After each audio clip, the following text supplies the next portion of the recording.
Have you ever listened to a bear cry in the dead of night? It's not the fierce roar. You might imagine it strangely soft, almost like a wounded sigh. The first time young Rosie heard it outside her bedroom window, she thought it was a ghost or a lost soul searching for a friend. She had no idea that answering that plaintive, haunting sob would change her life in ways she couldn't have dreamed. What she did at midnight, what she dared to do, guided by a compassion beyond her years, would leave every person who heard her story in trembling awe. The sliver of moonlight cast pale stripes across the worn oak floor of Rosie's bedroom. She was only 10 years old, but often felt older, as though something beyond her decade had settled into her bones. Curled beneath a quilt, decorated with cartoon bees, one her grandma had handmade, the girl tried to sleep. It was early autumn in a remote region near Mount Shasta in Northern California, and the nights were clear but cool, with a gentle breeze whispering through the pine trees. She had always loved bedtime. It gave her a chance to dream, to imagine worlds where nothing was impossible. Sometimes she soared through star-filled skies, other times she explored secret gardens bursting with exotic flowers.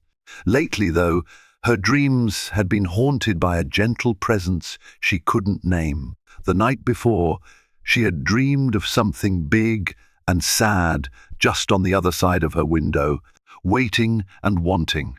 But in that dream, she had felt safe. If someone was crying, it meant they needed help, didn't it? Tonight, just as she drifted on the edge of slumber, she heard a sound so unexpected.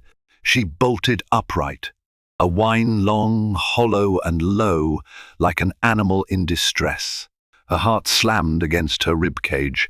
In the hush of the country night, each new whimper set her nerves on edge, yet also pulled her toward the window in reluctant curiosity. Rosie pressed a trembling palm to the glass and peered into the moonlit yard. At first, she couldn't see anything. Then a shadow moved large, lumbering, covered in midnight fur. A bear! She clapped a hand over her mouth to stifle a scream. Rosie's father, who worked at the local ranger station, had always warned her, "Do not feed, do not approach, do not try to befriend wild animals, especially bears. They were beautiful from a distance but unpredictable up close. One wrong step could end in tragedy." Yet, this particular bear looked different from what she had pictured. Its shoulder fur seemed matted, ragged, and the moonlight glinted off a streak of dampness beneath its eyes. Could it really be crying? Rosie's heart thudded as she watched the creature. It paced near the wooden fence. It sniffed the ground. Occasionally, it stopped and stretched its neck toward the window, letting out a soft, forlorn moan. There was no aggression in the bear's posture, only a sorrow so heavy it felt as though it seeped through the glass and into Rosie's room. Despite her fear, compassion won out. She dashed to her closet, rummaging for something warm. A battered sweatshirt with the words Mount Shasta Rangers printed across the front seemed fitting. She tiptoed down the hall, careful not to wake her parents. "Rosie!" Her mum's faint call echoed from the far bedroom. She froze. Her mum rarely woke up in the night. She was a heavy sleeper. Perhaps the wind had rattled the window, or maybe it was just Rosie's imagination. After a long, silent moment, Rosie resumed her tiptoeing, breath held tight until she reached the kitchen door. She slipped outside, shutting the door gently. The chill in the air made her shiver. Gravel crunched beneath her old sneakers as she edged around the house toward the soft whimpers. Each step felt like stepping deeper into a dream. The very world around her seemed cloaked in silver moonlight, the high pines standing like silent sentinels under a star-filled sky. The sound of crickets magnified the sense of quiet wonder. At the corner of the house, just by her bedroom window, stood the bear. Even in the low light, she could see that it was not fully grown. It might have been a yearling or even younger, and it looked painfully thin. Was it sick or injured? She trembled. She was close enough to see the dull shine of the bear's eyes. Before she could rethink her reckless move, the bear took a trembling step forward. Rosie squeaked and backed away, Her heart hammered so loudly she was certain the bear must hear it. But the animal, with a kind of slowness, lowered its head and let out another soft cry, as if saying, "I mean no harm." The pity that welled up inside her was overwhelming. She wanted to do something, anything, to help. She'd seen her father tending to orphaned animals at the ranger station. Once he had brought home a fawn with a wounded leg, and he'd let Rosie help by carefully feeding it from a bottle. The memory of helping that helpless creature emboldened her now. She bent down, outstretching a small hand. "Hey there," she whispered, her voice trembling. Are you hurt?" A connection in the moonlight. They remained like that for a moment, girl, and Bear frozen in a surreal bubble of courage and vulnerability. Rosie took a step forward, her bare calf brushing a patch of dewy grass. The bear gave a small snort of surprise, but didn't move away. In a gentle arc, Rosie reached forward and placed her hand on the fence between them. It wasn't much of a barrier if the bear decided to jump, but the simple act felt like a measure of safety. "What am I doing?" she thought, her heart drumming. She was a child. This was a wild bear. Yet every instinct she had told her the bear was suffering. It was in its eyes, a pain she couldn't ignore. Maybe the bear had lost its mother. Maybe it was starving or too weak to hunt. She opened her mouth and exhaled, breath turning to mist in the crisp air. The bear didn't flinch. Slowly she raised her hand to her lips, kissing her fingertips softly, as if blowing the creature a silent lullaby. It might have been imagination, but the bear's posture seemed to relax, if only for a moment. Another whine, quieter this time, slid through the night. Rosie felt tears threaten to fill her own eyes in response. Reflecting back the sorrow she sensed in the animal, it was a strange and powerful empathy. All she could do was stand there, whispering nonsense words, the same sort of soft lullabies she would murmur to frightened kittens or puppies. Her father's lessons tugged at the corner of her mind. Never feed a wild bear, never approach a wild bear. Yet the bond she felt at that moment was bigger than any instruction. It wasn't logical, and it wasn't safe, but it was real. Though a part of her knew she should fetch her father right away, a stronger part, her child's heart, insisted on staying. In an impulsive act of kindness, she turned around and slunk back into the kitchen. With shaking hands, she opened the fridge. There was leftover salmon, her mother's favorite. Rosie grabbed the container. Her conscience waged a brief war. Feeding wild bears was absolutely against every rule. But the memory of the bear's ribs, faintly outlined beneath its fur, tore at her resolve. She decided then, if she could just help this bear through one bad night, maybe it would wander off to safety by morning. She slipped back out. The bear hadn't moved, only angled its head. In the moonlight, its eyes shone with a mixture of curiosity and need. Rosie carefully lifted a piece of the cold salmon. Its briny scent wafted into the air. She tossed it over the low fence. The bear sniffed, lumbered forward, and devoured it in seconds. Rosie wondered if the bear had eaten in days. By now, her heart had slowed just enough for her to sense the midnight hush again. The pines, the stars, the hush of the wind. It felt as though the entire world waited, breathless, watching this girl and the sorrowful bear. She emptied the rest of the salmon into the yard. The bear ate steadily, quietly, not with the frantic hunger of a truly wild creature, but with an almost grateful acceptance. Her father would scold her if he found out, but that worry felt distant. In that moment, feeding the starving bear seemed the only right thing to do. Satisfied, the bear drifted back a few steps and lay down, large paws folded under its chest. Rosie realized with a start that the tears in its eyes weren't exactly tears, but watery secretions. Its eyes looked irritated, maybe infected. A pang of alarm rippled through her. If the bear was sick, she needed to tell someone. But then it let out another soft whimper, and Rosie's heart twisted. She knelt down, pressing her hand against the fence again. It was heartbreakingly quiet, the kind of ache one might feel after losing something or someone precious. They stayed like that for what could have been minutes or hours. Eventually, Rosie, chilled to the bone, felt her eyelids droop. The bear's eyes began to close as well, lulled into a momentary calm. For a sliver of time, a hush of understanding stretched between them, two lonely souls lost in the moonlight, finding solace in one another's presence. Then, in the distance, a coyote howled, making Rosie's blood run cold. The bear jerked upright, a new tension in its posture. With a low grunt, it turned, moving off toward the edge of the pines, disappearing into the darkness. Rosie let out a breath she didn't realize she had been holding. She pressed a hand to her racing heart, then tiptoed back into the house. She couldn't sleep that night, replaying the scene until dawn. Over and over, she saw the bear's thin frame, the wounded look in its eyes. Maybe it would come back. Maybe it needed her more than it needed the wilderness. That last thought frightened her more than any coyote howling in the dark. Morning light poured through the window, revealing all the usual textures of her bedroom. The worn quilt, the plush animals, the half-read books stacked by her nightstand.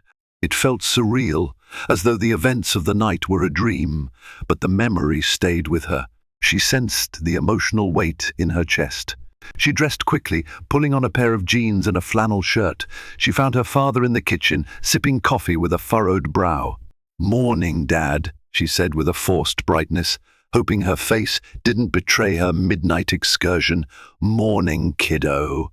He ruffled her hair gently. "You look tired. Didn't sleep well?" Rosie shrugged. "I just had some weird dreams, that's all." He nodded, sipping from his Mount Shasta Ranger's mug, a gift from Rosie's aunt. "I heard some commotion in the yard last night. Could have sworn I heard a bear cry." His eyes flickered to hers. "Have you ever heard a bear cry? It's rare, but it does happen. Sometimes they're calling for a lost mother or reacting to an injury." Her heart hammered, but she forced a casual grin. "Maybe I dreamed about it," she said.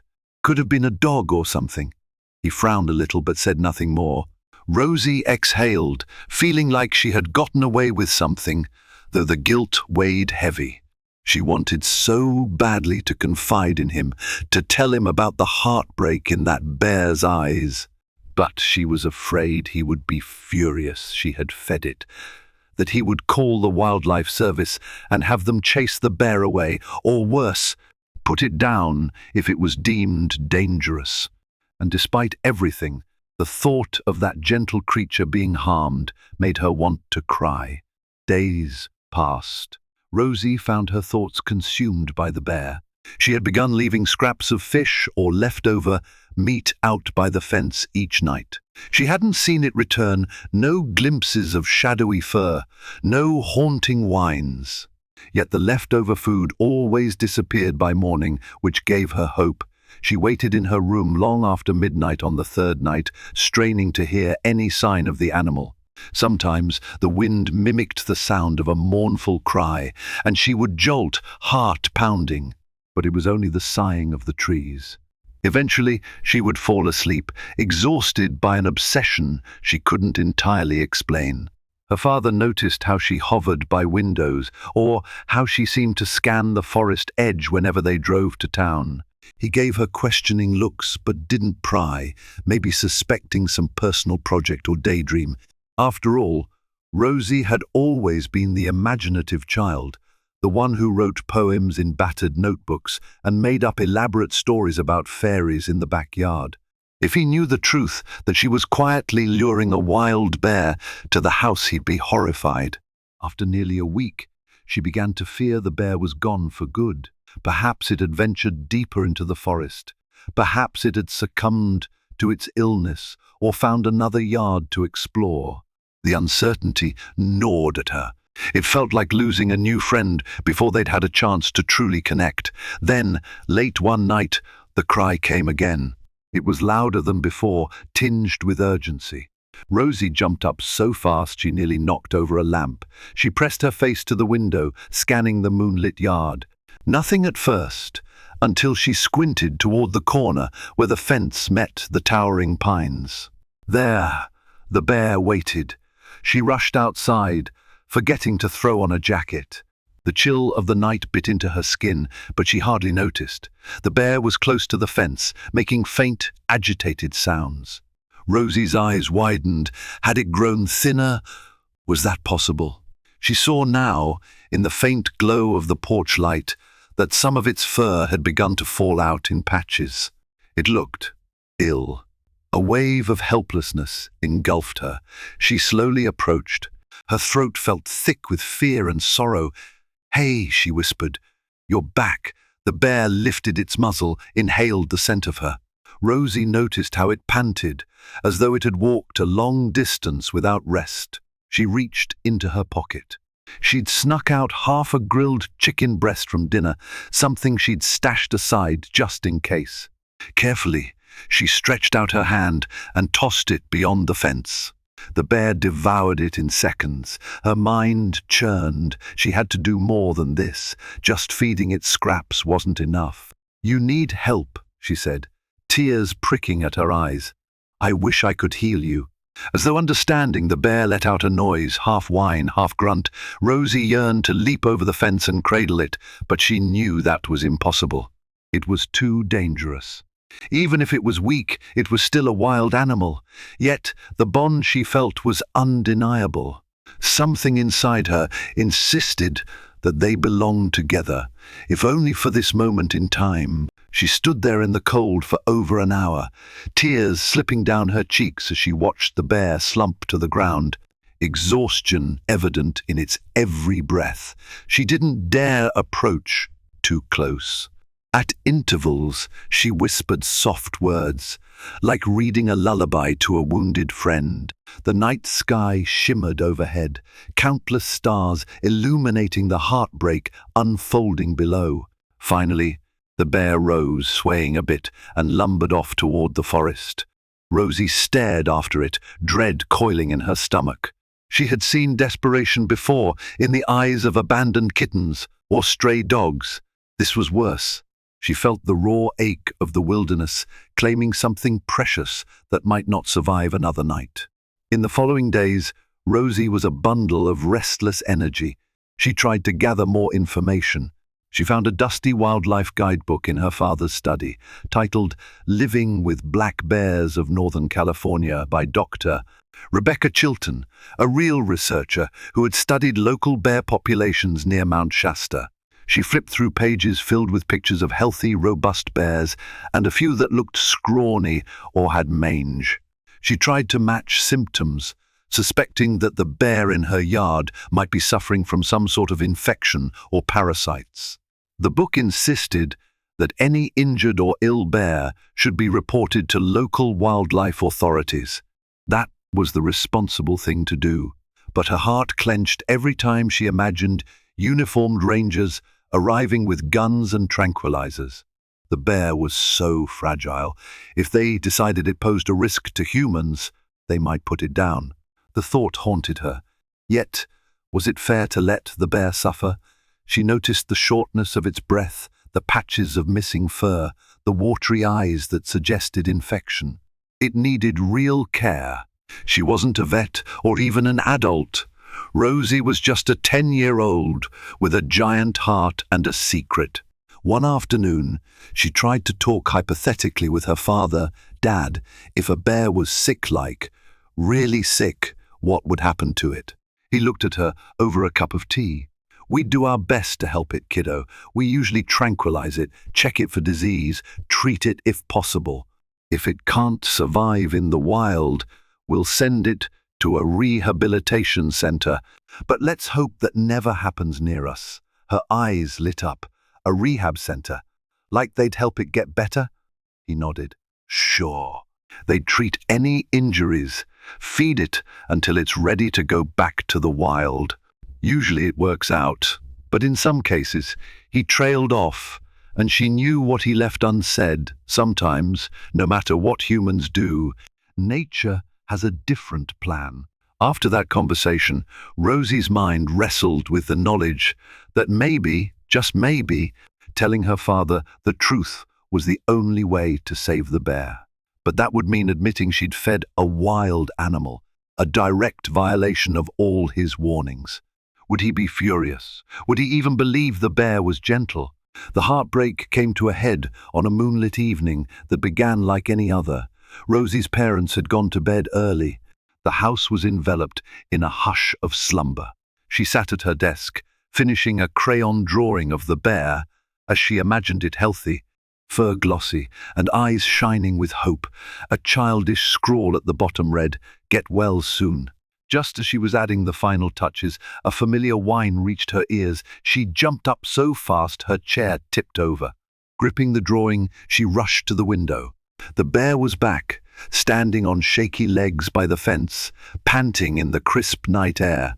Rosie's heart wrenched, its muzzle looked damp, and it no longer seemed able to stand comfortably. Its head drooped, as though carrying an unbearable weight. She tore through the house, taking the porch steps 2 at a time. The chill stung her lungs. This time she'd come prepared. A small bowl of water and some scraps of cooked chicken, though her father's scolding voice rang in her memory. The bear didn't startle when she appeared. Instead, it let out a soft, pitiful moan and sank to the ground. Its chest heaved as it struggled to breathe. "Oh, no," she breathed. Her heart pounded so fiercely she felt dizzy. She stepped closer, crouching on her side of the fence. The bear barely moved. There was a fluid sound in its breaths, as though something in its lungs rattled. Fear sank in. It was dying, wasn't it? Tears streamed down Rosie's face. She slid the bowl of water under a gap in the fence. With tremendous effort, the bear lifted its head, lapped weakly at the water, then rested again. Rosie felt an urgent, desperate need to do something. She wanted to cradle its head and promise it would be okay, but she couldn't. It was dangerous to even reach across the fence, and the bear might lash out in pain or fear. She turned her gaze to the dark windows of her house. Her father would know what to do. Yet she froze. The memory of his strict warnings, the fear of losing the bear entirely, anchored her in place. Torn between love and fear, she whispered, "I'm so sorry." She held out the chicken scraps, trying to coax the bear to eat. It took a few half-hearted bites, then closed its eyes, chest still rising and falling in shallow waves.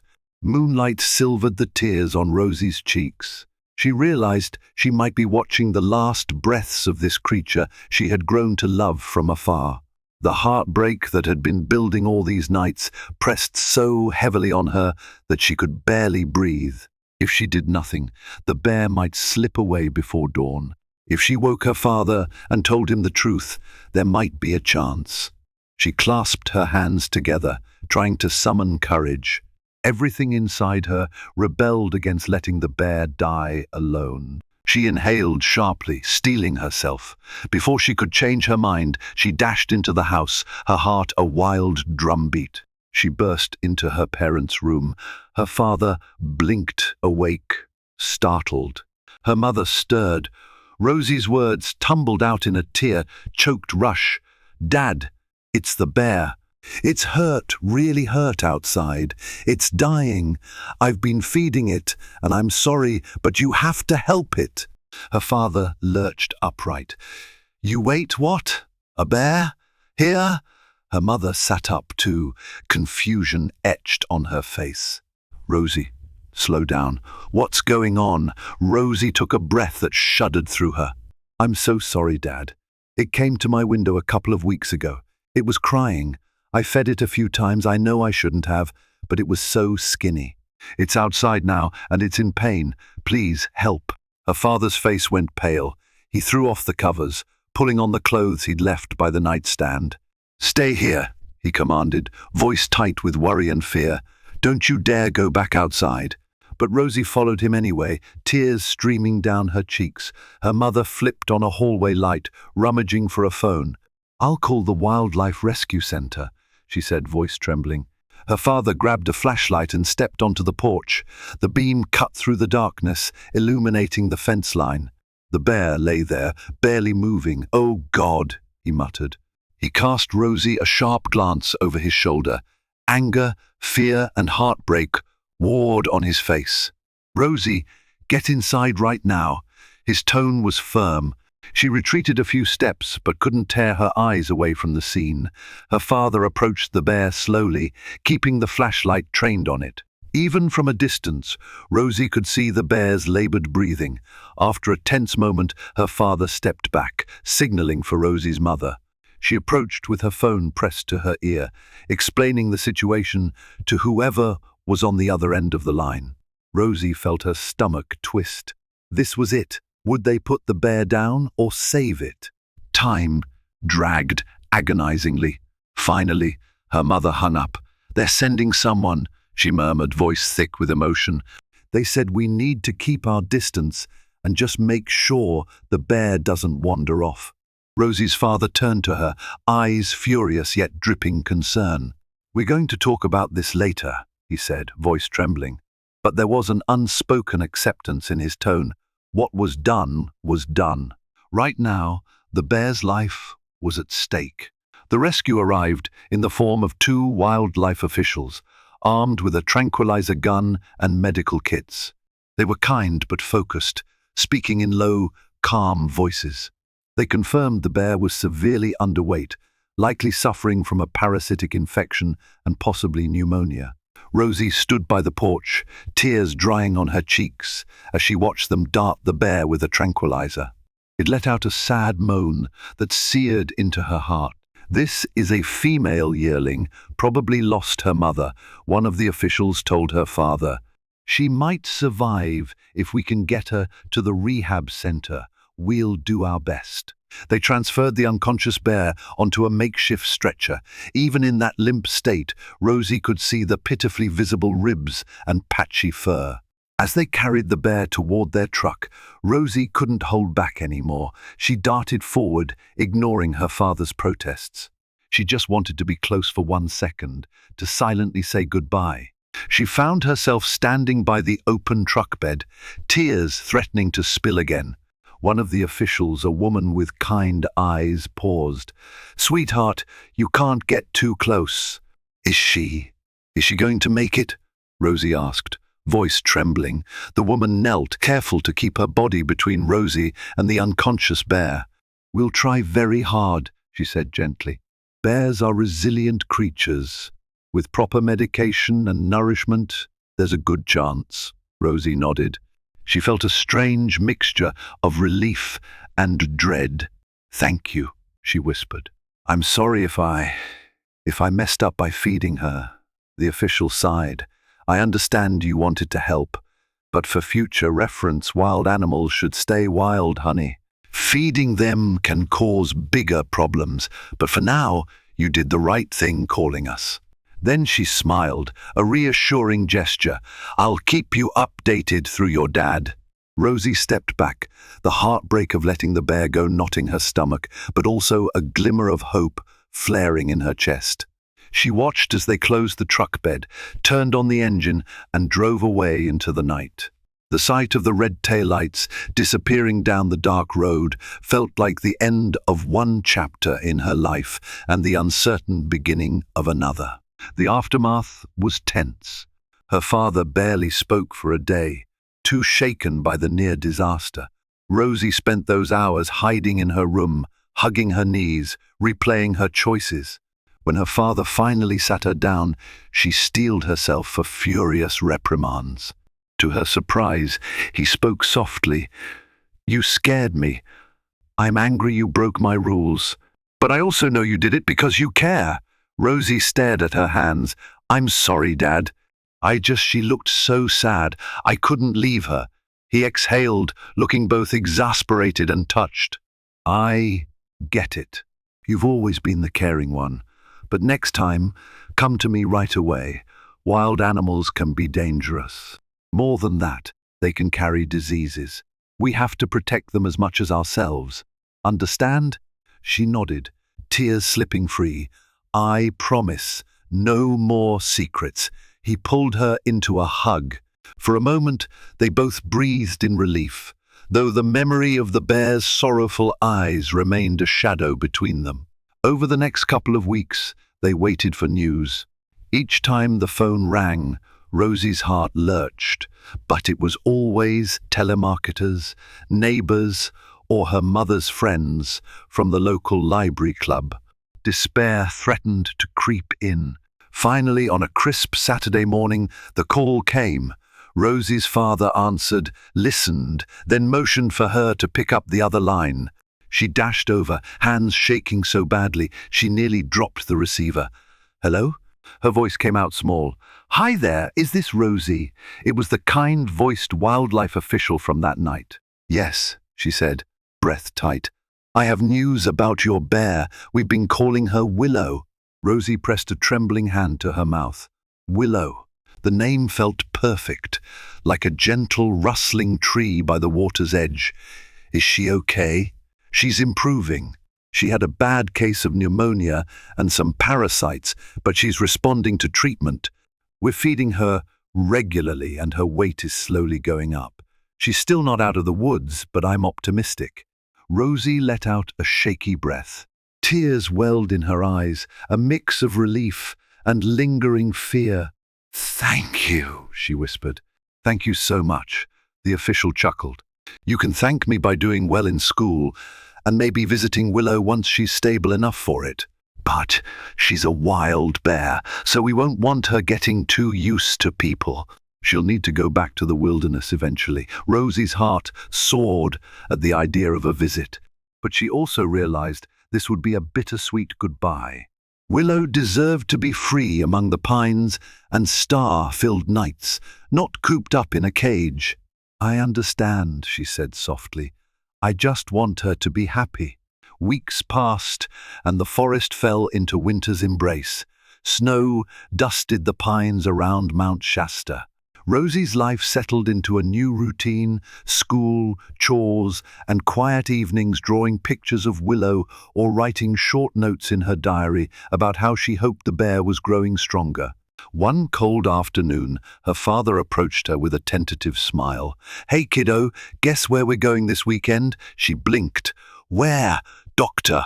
"Chilton's Bear Rehabilitation Center, near the other side of the mountain. They're letting us visit Willow." Rosie's eyes lit up. "Really?" He nodded, his own expression a mix of pride and caution. "You've been responsible lately, and I think you've earned the chance to see she's in good hands." The following Saturday, they drove an hour through winding mountain roads, the scenery shifting from snow-laden pine groves to open valleys and back again. Rosie clutched a small get-well card she had made, although she understood Willow couldn't read it. The gesture felt important to her anyway. So one bright morning, they drove out to a clearing in the national forest where several wildlife officials had gathered. Willow was transferred to a large transport crate, pacing nervously within its confines. Rosie stood at a respectful distance, heart pounding. She saw the tension in Willow's posture, the yearning for freedom. They opened the crate. For a moment, Willow hesitated, sniffing the air as if uncertain. Then, with a low grunt, she stepped out onto the spring grass. Sunlight played across her fur. She stood there, upright on her hind legs for a heartbeat, scanning the horizon. Rosie's breath caught in her throat. Slowly, Willow dropped to all fours and moved toward the tree line, pausing once to glance back at the humans who had both harmed and healed her. In that glance, Rosie felt a sweep of emotions: loss, gratitude, love, and the bittersweet knowledge that they were now parting ways for good. Then Willow disappeared into the forest, free. Tears ran down Rosie's cheeks. She let them flow unchecked, knowing they were tears of both farewell and growth. Her father knelt beside her, wrapping her in a gentle hug. "You did good, kiddo," he whispered. She looked up at him. "Dad, I'm sorry I broke your rules, but I'm not sorry I helped her." He nodded, a tear in his own eye. "I know. Let's just say we both learned a lot." He hugged her tighter. Officer Caldwell approached, smiling. "You have a big heart, Rosie. Just promise me next time you see a wild animal in trouble, you'll tell us first, okay?" Rosie nodded, face still wet with tears, but shining with quiet determination. "I promise." In the weeks and months that followed, Rosie found herself often gazing at the edge of the forest. She would imagine Willow, now stronger, roaming the slopes of Mount Shasta, finding berry patches, climbing trees, living the life she was meant to live. Sometimes, when the wind whispered through the pines, Rosie thought she heard an echo of that midnight cry. But now, instead of heartbreak, it brought her a sense of peace, a reminder of how powerful compassion can be when balanced with responsibility. She immersed herself in a new passion, preserving wildlife habitats. She joined a local youth conservation club, participated in tree planting events, and gave a small presentation at her school on why feeding wild animals can be harmful if done irresponsibly. Her classmates, initially skeptical, were moved by her passion. She even started an online fundraiser for the Bear Rehabilitation Center, referencing Dr. Rebecca Chilton's published research to provide real evidence of how donations could help. Her parents marveled at her transformation. The shy girl, who once kept to herself now, spoke confidently about protecting wildlife. The heartbreak she had experienced forged in her a resilience and determination that glowed in everything she did. There was sadness, yes, knowing that Willow was out there beyond her reach. But there was also the profound knowledge that sometimes, to truly love someone or something, you have to let it go. On nights when the moonlight fell across her bedroom floor in silver stripes, Rosie would remember that first night when she heard a bear's soft sob outside her window. She closed her eyes and pictured that desperate creature, how she'd risked everything to show it kindness. A lot had changed since then. She was no longer the naive girl who believed she could handle a wild bear on her own. She had grown, learned about caution and the importance of seeking help from those who knew better. But the best part of her, that empathy remained, honed by the lessons of heartbreak and hope. One evening, she sat by the window, hugging her knees. She watched the moon rise above the pines, her mind drifting to Willow. She realized that heartbreak wasn't always a final ending. Sometimes heartbreak was a beginning, a chance to find new strength, build deeper connections, and grow as a person. It was the tear in the fabric of life that let the light shine through more brilliantly. So if you ever find yourself in the stillness of the night, hearing a cry that doesn't quite fit the darkness, remember Rosie's story. Remember Willow, the lonely bear that found compassion in a little girl's window. And remember that, even when something seems impossible or frightening, there might be a path to healing if only you have the courage to seek help and open your heart to hope.